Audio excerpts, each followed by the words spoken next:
Hello everyone, welcome to Easy Economics. How are you all doing? Hope you all are doing good. Today I brought for you all another exciting paper from the October-November 2024 series.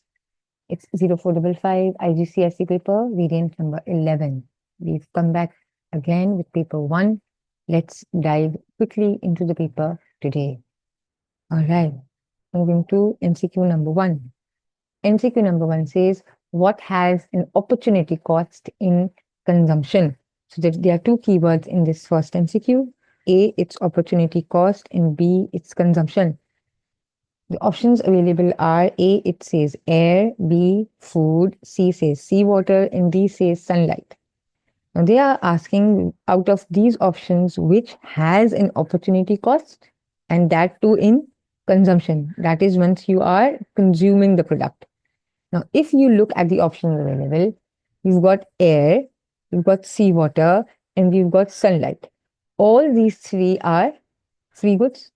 And what we know by definition is that free goods are goods that does not require any resources to be produced, and they do not have an opportunity cost.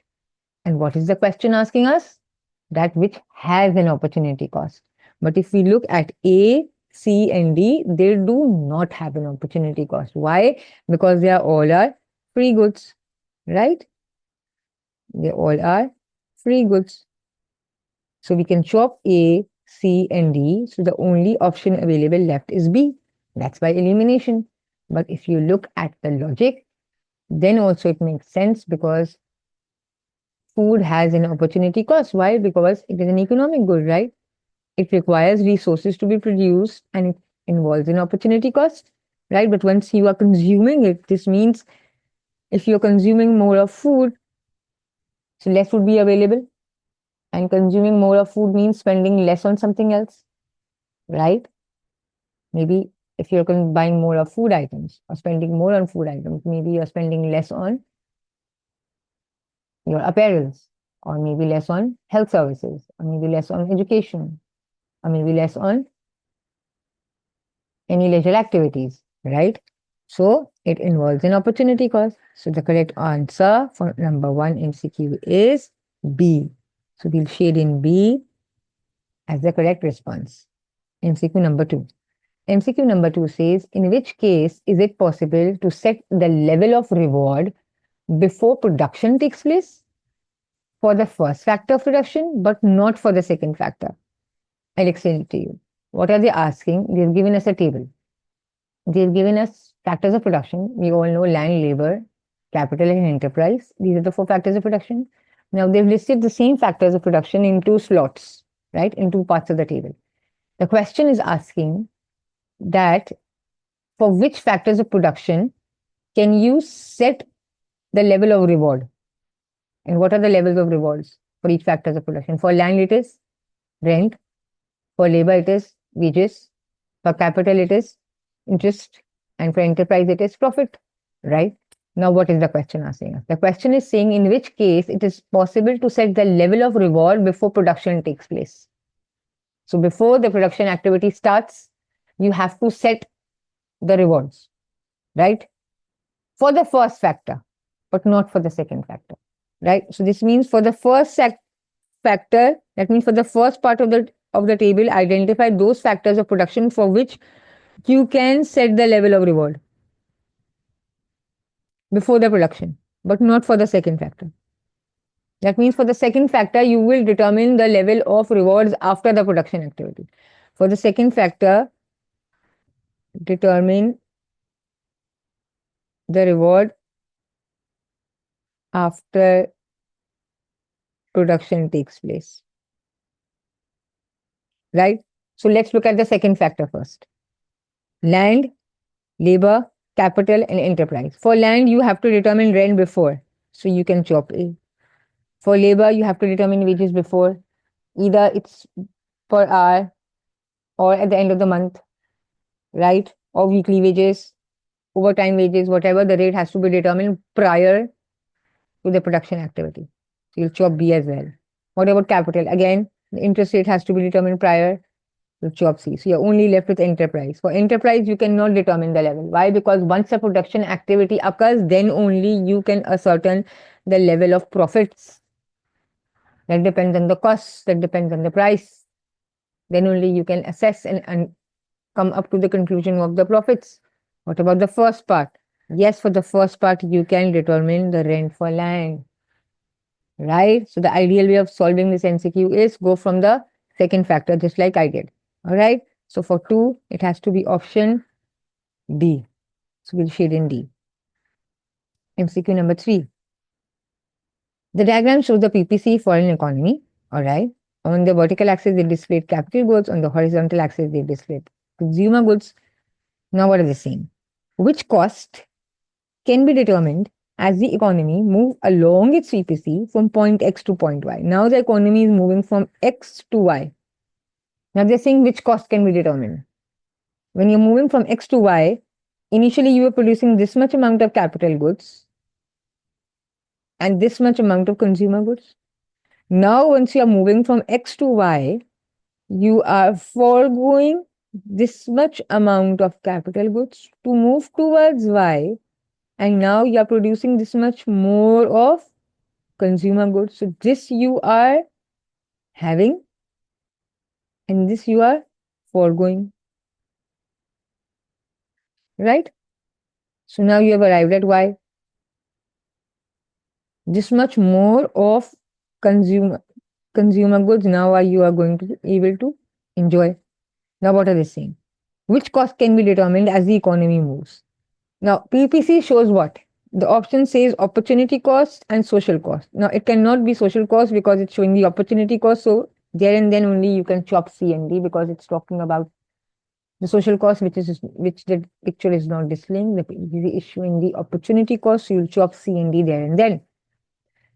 Let's read A and B. A says the opportunity cost of producing more capital goods. Now look at the diagram. Are we producing more of capital goods or are we producing less of capital goods? Initially, we were producing this much of capital goods. Now we are producing this much of capital goods. So you are reducing your capital goods. So A is incorrect. B says the opportunity cost of producing more consumer goods. Excellent. That's the correct answer. Why? Because now we are producing this much more of consumer goods. Initially, we were at here, C. Now we are at here, C1. So the correct answer is C. B. B. For number 3, it has to be B. Yes. I hope I made it correct. All right. I hope it's clear for you all. Number 4. MCQ number 4 says, which person is most likely to make a microeconomic decision as a part of their job? Now notice, I've underlined the key terms. Which person, that means this decision has to be made on an individual level, is more likely to make a microeconomic decision. That means it has to be made at the micro level, at the individual level, and not at the aggregate level as a part of their job. That means on a day-to-day basis, on their own, which individual can make this decision, right? I've simplified it for you. A says a government finance minister. B says the global administrator of the Human Development Index. C says the governor of the central bank. And D says the manager of a private sector firm. Now, if you look at A, B, and C, all of these individuals have to take decision at the aggregate level or at the national level. All of them are making decisions at the national level. The finance minister is making for the economy. The central bank is again making decisions for the economy. And the global administrator of the Human Development Index is again making decisions at the aggregate level and not at the individual level. Right?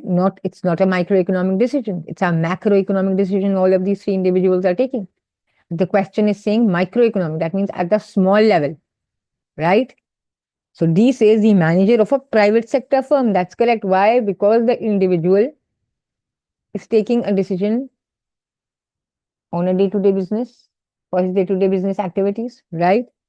So recurring decisions he can be taking for his own individual firm because he's running a private sector firm, right? So for 4, it's D.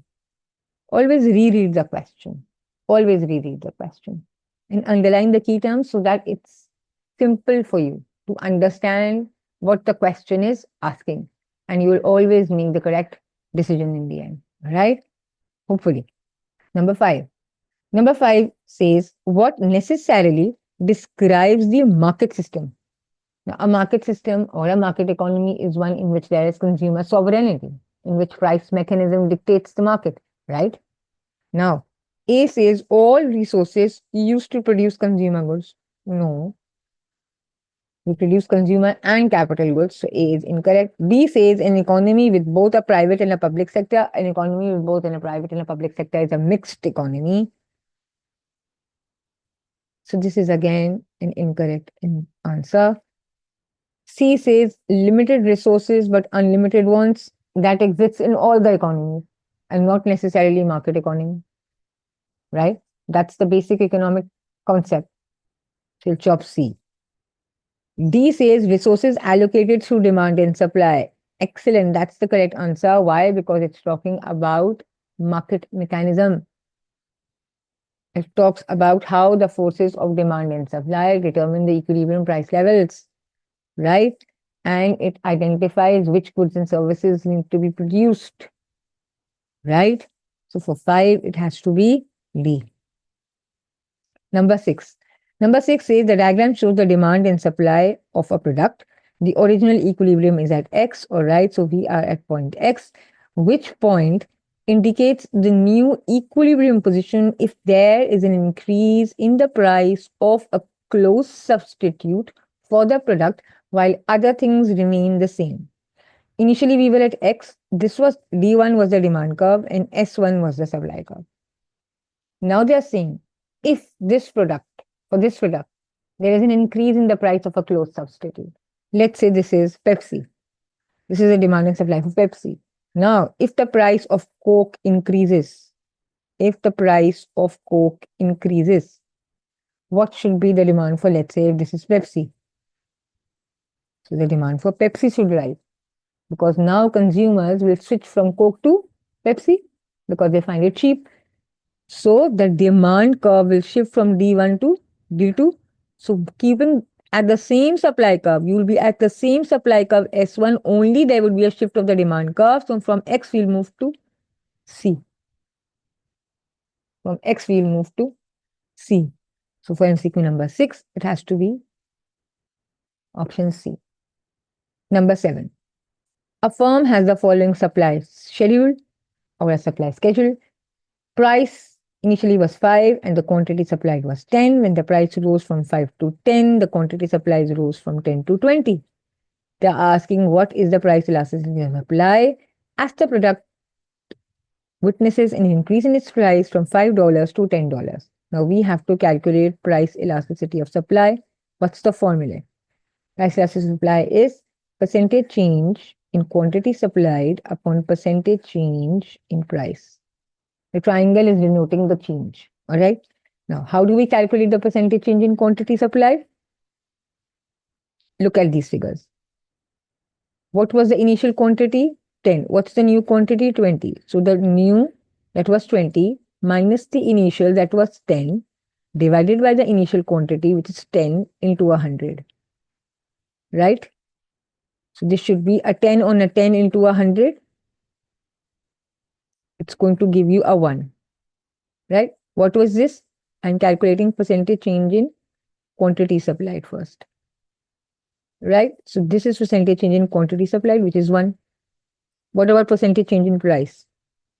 Percentage change in price is equal to what? What's the new price? 10. So 10 minus the initial price. What was the initial price? 5. Divided by the initial price, again 5 into the 100. Again 5 upon 5 into 100 is going to give you what? A 1. So the percentage change in price is a 1. A percentage change in quantity supplied was a 1. And what is price elasticity supply? Percentage change in quantity supplied, which is a 1. Percentage change in price, which is again a 1. So a 1 on a 1 is what? A plus 1. Hence the answer is C. Right? So for 7, is C. Just remember the formula, plug in the figures, and derive the answer. You can use a calculator. You can take a calculator during your exams, so you will not mess up. Just make sure that the formula is intact. Plug in the figures in the correct places, write, and you'll derive with the correct answer. I hope it's clear. You can go back and look at the working done to refer to how I have solved it. Number 8. Why does a government provide certain goods and services in a mixed economic system? Now, you have got to tell me, why is it that a government provides for certain goods and services in an economy? Why is it that a government provides for certain goods and services? Now, what does the MCQ say? The government always provides goods more cheaply than private firms. Is that the reason? The government considers only private costs and private benefits. The government provides goods to prevent the development of monopolies. The government provides public goods because private firms cannot charge for them. Now, A is incorrect because the government always provides goods more cheaply than private firms. No, that's not the reason. That's not necessarily going to be the reason. It could be that in some cases the private sectors are more efficient. That's incorrect. B says the government only considers the private costs and private benefits. That's absolutely incorrect, because a government takes into consideration the negative externalities as well, right? So that's incorrect. C says the government provides goods to prevent the development of monopolies. No, a government does not does that. Monopolies still exist. It depends upon the availability or and the size of the firms in the market. So that's not the correct answer. D says the government provides public goods because private firms cannot charge for them. Yes, that's the correct reason, because there are certain goods and services which the private firms are unwilling to produce.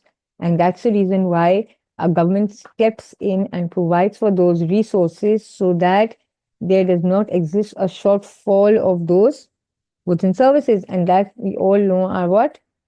Are all public goods. So for this MCQ, it should be option D. So we'll shade in D as the correct response for this MCQ.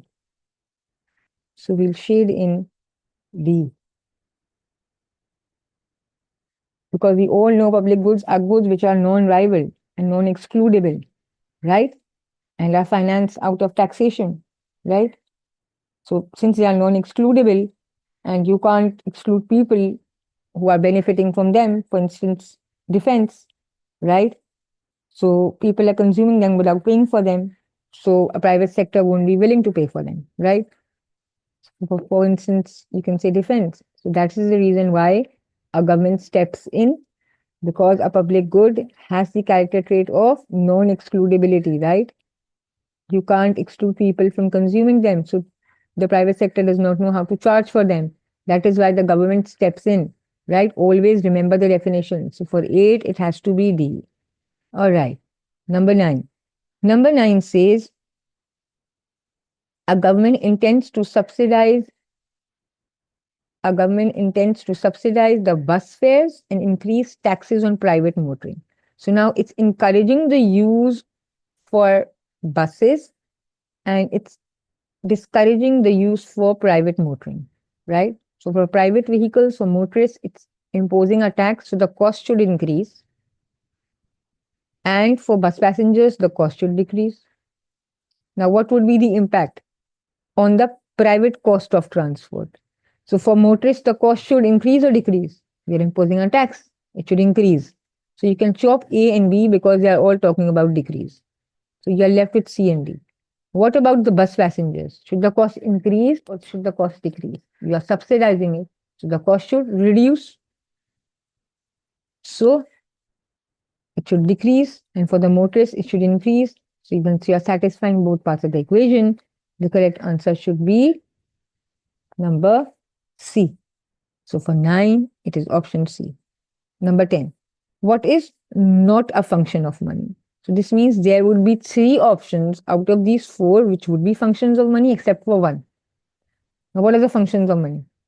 Medium of exchange, portability, store of value, unit of account. We all know medium of exchange, store of value, unit of account, and means of deferred payment. These were the four functions of money. And portability is a characteristic of money, right? Portability, divisibility, remember? So that's a characteristic of money. It's not a function of money. So you can chop B. So we will exclude B. So for 10, it has to be B.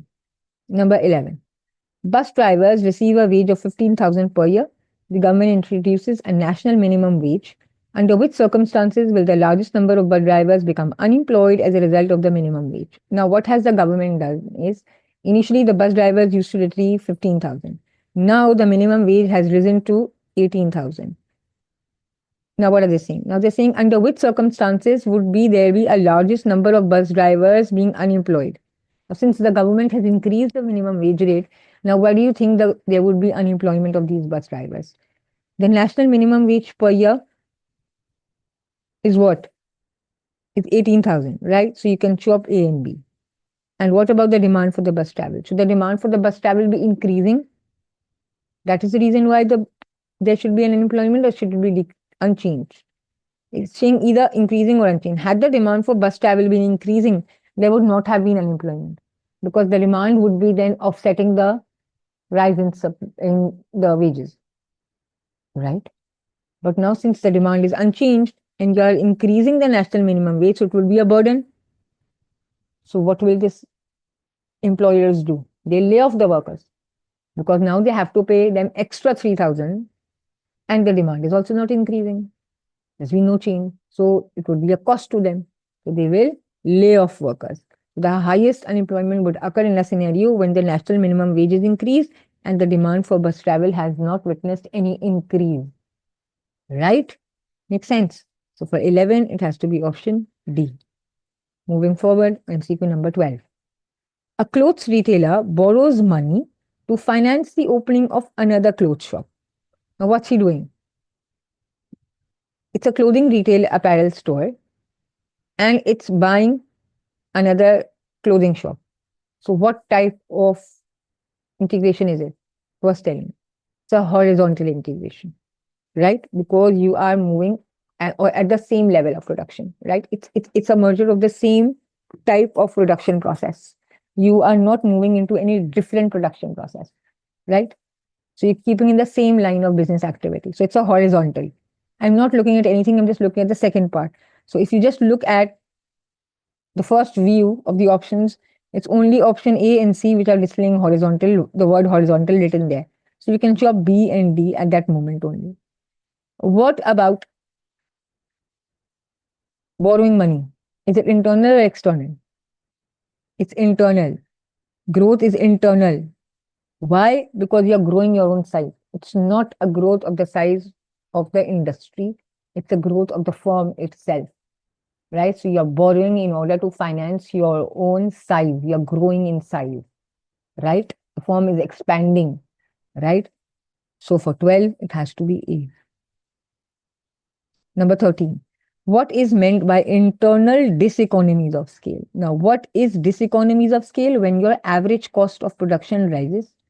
And what does it mean internal? Internal means that it's a decision, it's because of the growth, it's because of the decisions of the firm itself. Since the firm expanded, now it is experiencing managerial diseconomies of scale, right? This means that its average cost of production is rising. Now let's look at the options. Average cost for the firm decreases. B says average cost for the firm decreases, average cost for the firm increases. It has to increase. The average cost has to increase, right? So if you look at the first part, you can chop A and B because they all talk about decrease. So either it has to be C or D. Now, average cost of the firm increases when the firm output increases, or when the output of the industry increases. When the output of the firm increases. Why? Because we are talking about internal. And internal economy, diseconomies is because of the decisions, because of the increase in the size of the firm itself. We're not talking about industry, we're talking about the firm itself, right? So for 13, it has to be C. All right. MCQ number 14. A food processing firm decides to change from a labor-intensive production method to a capital-intensive production method. That means initially you were producing goods and services employing more of labor. Now are you depending upon machinery, right? You're using more of machinery, automated plants, automated production processes, right? Now, what is likely to decrease? Now, since now from labor, you are moving towards more of use of machinery. So now they are saying what should fall because of this, moving from labor to capital, what should fall? Fixed cost is a percentage of total cost? No, fixed cost will be rising because now you are using more of machinery, you're using more of plants. So you'll chop A. Output per worker per hour. Output per worker per hour should be increasing because now you are depending upon machinery. You are being more efficient. So you'll chop B. C says the level of output, the level of total output, the level of total output should be increasing and not decreasing. The question is saying decreasing. The output level should be increasing. Now you are employing what? Machinery. Efficiency should occur. So you chop C. The variable cost is a percentage of total cost. Yes, that's the correct answer. Why? Because now you are employing less of labor. So your fixed cost as a percentage of total cost is increasing because of the machinery. And since now you are using less of labor, so output, because of the labor costs are decreasing, you are employing less of workers. So your variable cost is decreasing, right? So for 14, it has to be D. Number 15. What is an example of fixed cost? Fixed cost is what? A cost which has to be paid even when the output level is zero, right? So now let's look at the definition. Electricity, insurance, even when the production level is zero, raw materials and wages. So electricity has to be paid even if the production process has not begun. The zero production activity. Insurance again is a fixed cost. Wages again are fixed costs. It's only the raw materials because they rise as the level of output level rises. So for 15, it has to be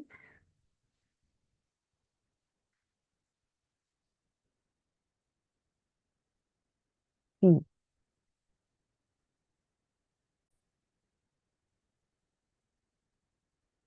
There was a slight error in MCQ number 15. What is an example of a fixed cost? A fixed cost is a cost which has to be paid even when the output level is zero. So now if you look at the options available, A says electricity, B says insurance, C says raw materials, and D says wages. So now if you look at the options, electricity, raw materials, and wages, they all are variable costs. Why? Because once the production level starts, then only you depend upon the units being used. Similarly, the raw materials and the wages itself, right? So it depends upon the number of workers you've employed, the number of amount of resources, the raw materials you use that determines. But insurance cost, that's a fixed cost that's prior determined and it has to be paid even if the output level is zero. So for 15, it has to be option B.